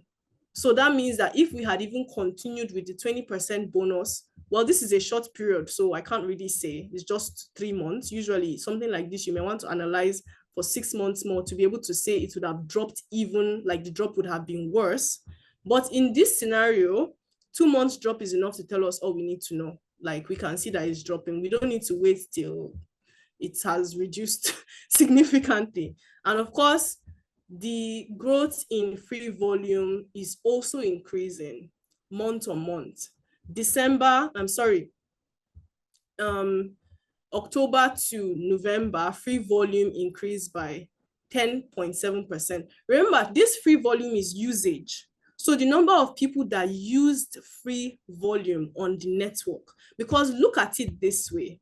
If you have 100 people using your network and only 20% of them are paid, it's better that only 20%, only those 20 people are using your network, because at least they are paying and they will get good service, except your goal is maybe customer retention and regardless of the revenue you make. But if you want to maximize the revenue you make from each customer, you want every customer to at least have some stake of payment, right? So the more people that are using your network, and like that percentage, like 80% of them are not paying, and that percent of people that are not paying keeps growing, it reduces your revenue because you are spending more infrastructure and you're not getting more money for the infrastructure you are spending to keep people making calls and browsing the internet and all that. So before I move to the right side of the chart, I know I've kind of been all over the place, but do we have any question? Because I feel like I've answered that with this chart at the bottom. Because if anyone is thinking, okay, what was the percent? What was the number in that year? If you can't see it from the chart, you can see it here. Now, just before I go forward, maybe somebody wants to ask, what is the difference between this top, the one at the top, and the one at the bottom? And of course, I'm sure I've already answered that difference. The one at the top is simply to show that one was increasing while the other one was reducing. That's just what we're trying to do here. We're not really trying to show specific numbers. We're just trying to show that there's a very likely impact of free volume on revenue per megabyte. And then we now come here and show the specific figures and the percentage drop or percentage increase. So I can't see any questions, so I will move to the right side of the chart. And this is post-implementation. So this is Q1. So the assumption is that in Q1 of 2023, we have reduced data volume to 10%. So whatever amount, so let's say in a practical sense, what that would mean is if you used to get 100, if you used to get 100 gig for 20 euro and you were getting 20 gig bonus, this reduction would now mean you would get 10 gig bonus instead of 20 gig bonus, because they reduced it from 20% bonus to 10% bonus. And we can see that there is kind of like a direct inversion of what happened in Q4 of the previous year. I will not lie, because this is an example, it's a bit very straightforward. Real life is not always like that. Real life, sometimes you may still need to investigate other things, but thank God for this example. So we can see from here that even though it is slight, right? Even though it's not, if you look at this blue line, it's not really obvious that revenue is recovering. But if we come to this chart, that's if we look at the one beneath it, if you look at the left-hand side, that's revenue per megabyte. So we're still looking at post-implementation, not pre. You can see that there is a slight increase. There is a recovery in revenue. So remember, from 2.42 where it was, it has gained 5.3%, right? And there's a difference in the number we ended in December and the number that we ended in January, because I mean, this figure was at the end of December and then the other one was at the end of January. So that's why they're not the same. One is 2.42 and the other is 2.46. But for the sake of this Q1, we're starting from 2.46. So it grew from January to February. Revenue is recovering. We can see it grew by 5.3%. On to the next month, 4.6%. It's making a recovery regardless. At least it's not in the red. And of course, we can see the drop in free volume usage, because people are seeing, like in Nigeria, bonus is a big deal. Like a network that gives data bonus is always loved, right? Even though, yes, you need to consider other things like, is the network actually good, the coverage and all of that. But once you give bonus, it's a big deal. So when you drop your bonus percentage, people will run. They will just say, this, I can find, you dropped from 20 to 10%. I'm going to meet another person that can give me that 20%. And that's what we're seeing here. So less people are using it, but we're recovering revenue because maybe people got used to 120 gig and you've now given them 110 gig and they're like, okay, let me just spend a bit more because I'm already used to this. There's a lot of factors that, can kind of like affect that for the people that are still giving us more revenue. This revenue could also be people that were never using free volume, but just maybe because the other group of freebies reduced and network got better and they increased their spend. A lot of things that could have happened there, but we can see from the data that it was a positive thing to do. So I know I've unpacked a lot, and I'm a bit surprised that there are no questions. I have a feeling that I may have skipped an explanation and I didn't do a good job. Please, I like to see comments. I like to see questions. Thank you so much for the person that asked that question. When you ask questions, it makes me feel like I'm kind of, hitting the hammer on the nail or something like that. So please, if you have a question, ask. If you don't have a question, let me know that you understand, because I know that this is kind of like a new example. It's not a business model that a lot of us are familiar with. So it may be a bit confusing, maybe. I'm just going to give 10 seconds. If anybody has anything, I can't see anything in the chat. So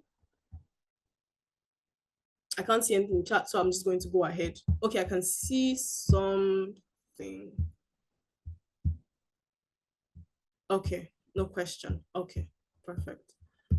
So I'm not going to go through these additional notes. By the way, I'm including like a link that will probably be sent to everyone, which has like, you can access the full version of this example that I just talked about. So you can read everything up from there. And I just included this slide for people who may not know, because like I said, we're all experts here. So just for those who may still be a bit confused, Dashboards, I know I didn't go into the nitty-gritty of like how to set up data on Power BI because we didn't have time for that. But just as a side note, when you are creating a dashboard, dashboards are usually created on tools I'm familiar with, for instance, are Power BI and Tableau, right? So if you are creating a dashboard, it's mostly because you want to consistently use it. So let's say, for instance, the example of mood ice cream. If you want to keep, if managers say, oh, this comparison every 3 years, selecting a specific month and showing us the trend for 3 years, I want to see it for every single month on a rolling basis. You can create a dashboard for that. But if it's something that you know that nobody will ever ask for again, well, to be honest, I feel like if you are a proactive analyst, it's not really a bad idea to create dashboards when you can, because if someone asks you for, let's say, a report, and then 3 months later they say, oh, can I see that thing again? You can just go and refresh the data on the dashboard and give them the most recent version of okay, someone asked a question. I'm going to address that at the end of the presentation because I think I have something for that. So yeah, and of course, dashboards are dynamic. You can update automatically, and a report is static. I usually use reports for things like what I just explained. It's most likely one-off. If the only issue that can happen in the future is if someone comes back and says, oh, can you create another report showing us if, like, what would happen, for instance, if we were to drop the bonus to 5%. That one, you don't need to automate anything. You have to create it brand new because you are getting new data points from your database or from wherever. So it just really depends on intuition. But most of the time, if you can, and if your company's storage policy allows it, you can create dashboards and just keep them handy for where you need them. Personally, the company I worked with, not just anybody can create a dashboard. So we worked more with reports because it kind of consumed a lot it consumed a lot of resources, and it was not advised to create dashboards for the slightest thing. So moving on. Yeah, so I use ChatGPT a lot. I'm sure everybody does, right? And it's a common thing on social media we see these days. Everybody's asking ChatGPT the most random questions. And if I have to ask ChatGPT anything, I'll ask it about my career. So of course I asked ChatGPT, what can I do as an analyst to remain relevant in the next 5 to 10 years? And the first thing it said is, he or she, I don't know, but what goals does your company want to achieve? What KPIs matter and why? These are all elements of understanding your business strategy. If you've been paying close attention, I divert a lot when I'm having this conversation. Like I can be talking about a specific KPI and I go and say, oh, this could have affected it, this could have affected it. It's because I really try to understand numbers from the perspective of what a business wants to achieve. And that's why we did that second KPI exercise. Because if Ryanair is busy sending out discounts of €10 flights just so that they can fill up seats, you have no business really busting on the revenue, like how much are we making? That's not the problem at the time. It will matter at some point, but it depends on what they want to achieve. And of course, it's their strategy. Their strategy is penetration, going low pricing in order to get volume, and then they can probably charge you back later in off-peak periods when you really need the flight, and the first plane that comes to your mind is Ryanair. That's when they win. So the second is master advanced analytics.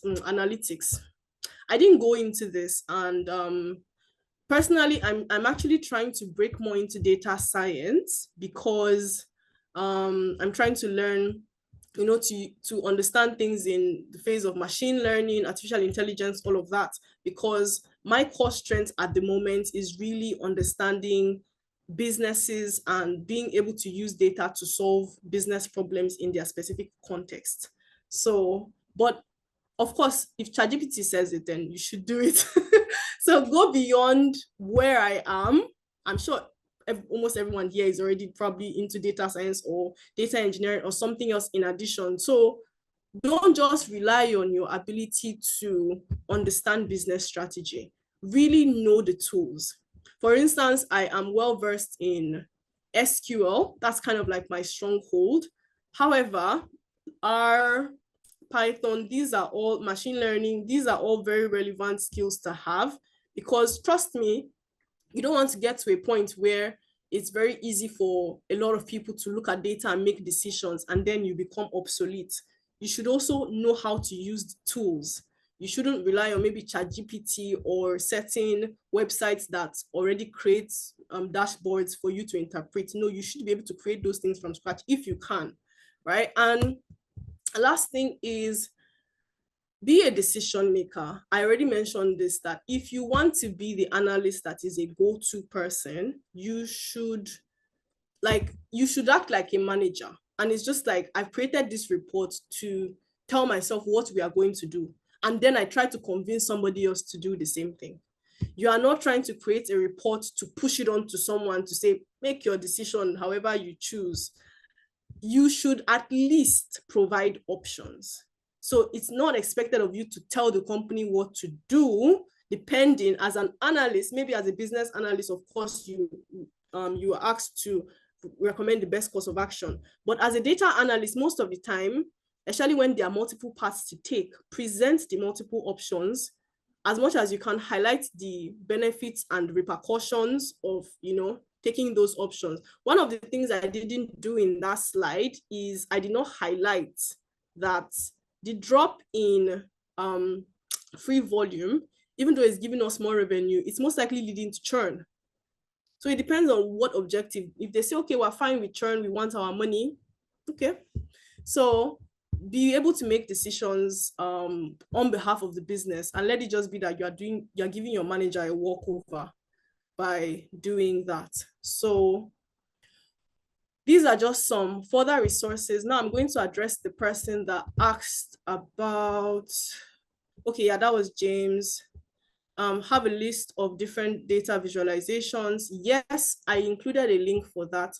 I also have, let me just find that link. So if you look at the learn/practice data analysis skills, the last thing is a cheat sheet. So personally, I have my personal cheat sheet, right? The reason why I didn't include that in this slide is because I didn't create them. And I cannot find the website I got them from, because I screenshotted them a while ago and I forgot to keep the link. But I will keep searching, because I just have like screenshots of them. There are loads of them. And of course, for maybe copyright infringement or whatever, I just didn't want to include them in my slides. So I think I should be able to send them over to the team to send them over to you as downloadable PDFs or something, just so that you can have them and you can use them. But I already included a cheat sheet here as well that you can use. And the other resources, of course, people you should follow online.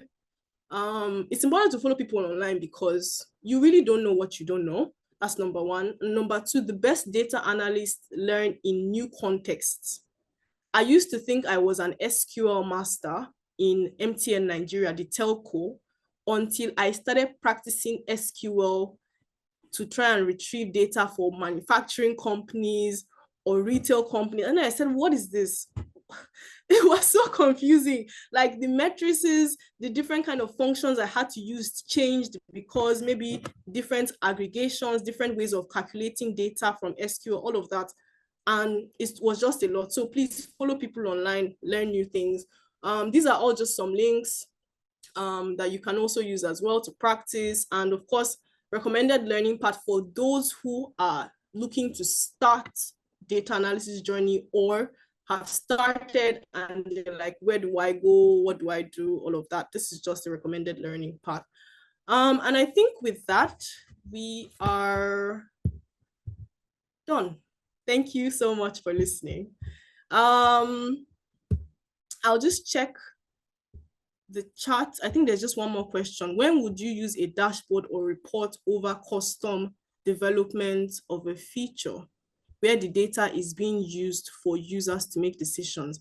I think I'm a bit confused by this question. Sorry, if someone could explain better. When would you use a dashboard over custom development of a feature? I'm trying to understand what custom development of a feature means in this context. If okay, James, if you could give like maybe a detailed example of this, just or more light. I'm trying to see the chat. Okay. Okay, someone asked if I could show this slide again. So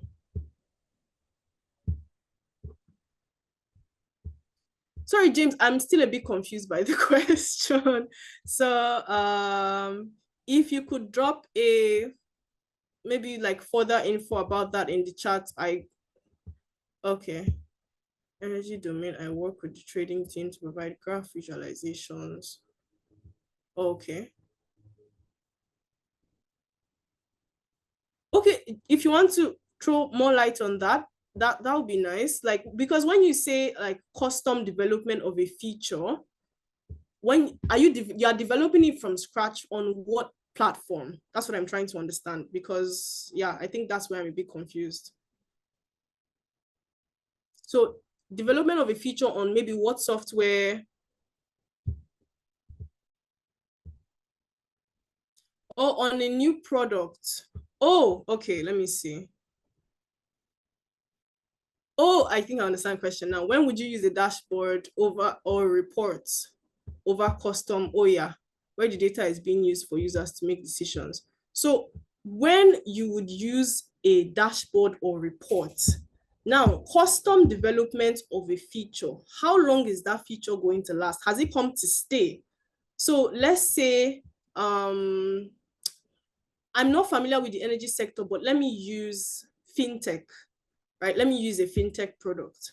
So let's say a fintech product, let's say Irish Life, let's say their app previously didn't have an investing feature. So you could only go there and save money and then maybe withdraw. So you could only use Irish Life, your Irish Life account as a bank account, like a savings account. And then they've created an investment feature. James, please tell me if this is similar to what you said so that I don't explain in the wrong direction. So they created an investment feature which previously wasn't there, and they want to start reporting it, and they want to know if to use a report or a dashboard. Please let me know if I got your question right before I answer it. So if that is the case, if it is a case of they created a new feature like that using the Irish Life to say, okay, we now have the investing feature, customers can invest. How do we follow up with this? The clear answer is a dashboard, because a dashboard is automatic. Any manager can go in there any day and check, okay, how many people have created, let's say if you have to create like a separate account for investing, no, let's not even say separate account. Let's say you have to deposit a minimum to start investing. How many people have deposited the minimum?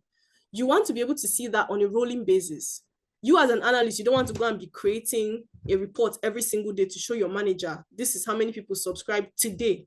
And you created a report showing just, let's say, daily aggregates, daily number of people that created an investment account. And at the end of the day, he will now tell you, oh, I want to see it by month, and you have to create another report. Okay, sorry, James typed something.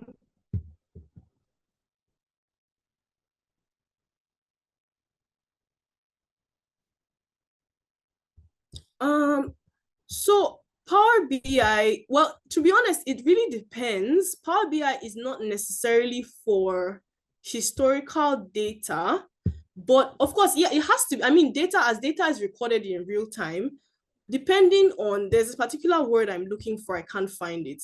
Refresh rate. Yeah, it's fine. We can take it offline, but still, just for the sake of answering what I can't hear.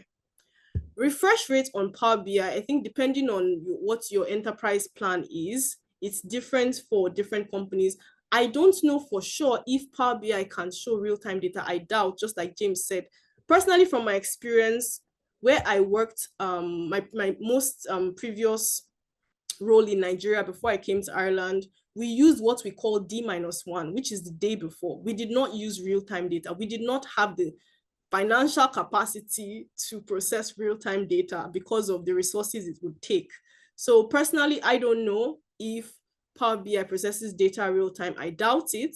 So I'm sure that there are other platforms that can be used if you want to, let's say, make decisions based on real time data and things like that. So, but still, I mean, because it's automated data and we want to be able to refresh it as it comes, Power BI, or not, let me not say Power BI, a visualization tool, not a dashboard, sorry, not a what do they call this thing, not a dashboard rather, should be used, not a report. Exactly, that's what I was trying to think of. A report is not the way to go in this situation. So that's what I wanted to say. Thank you so much, James, for that question. Click view.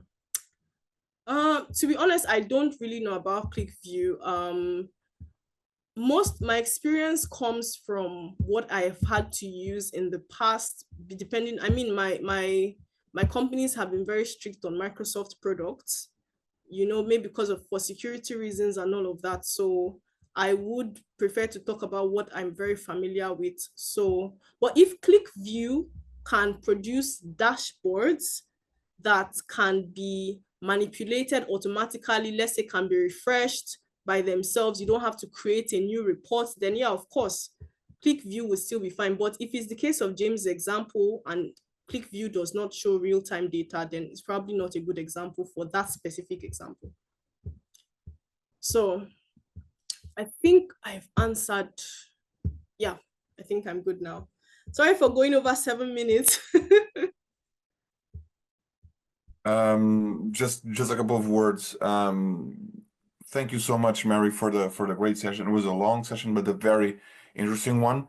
So I appreciate all your time and all the dedication that you had for putting all of these documentation together. Much appreciated.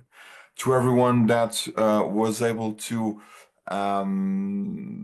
stay with us until the end of the session, kudos to you. This is only morning, and all of us, we still have a work week ahead of us. So congratulations to us all. Once again, I want to thank you all for attending, and again, emphasizing again, Mary, thank you so much. Great presentation, great work. We truly appreciate it. And like Mary said, we will be following up by email, and the documentation will be made available to you at a later stage. I don't know if you have some last words, Mary, before we wrap up. Well, nothing much, to be honest. Like I would say, I mean, even as an analyst, with everything I've said, I'm still learning. So I would say the best way to improve your knowledge as an analyst, put yourself in new context and try to keep asking the right questions. I think with time, the only thing that makes people like better analysts is knowing what questions to ask, not necessarily always having the answer, but knowing the right questions to ask so that you can actually lead to a conclusion faster, because that's what managers want, so that they can make decisions quickly. So yeah. Absolutely. Thank you so much, Mary. Everyone, thank you once again for coming. This is it. Have a great evening. Have a great week. Thank you. Bye.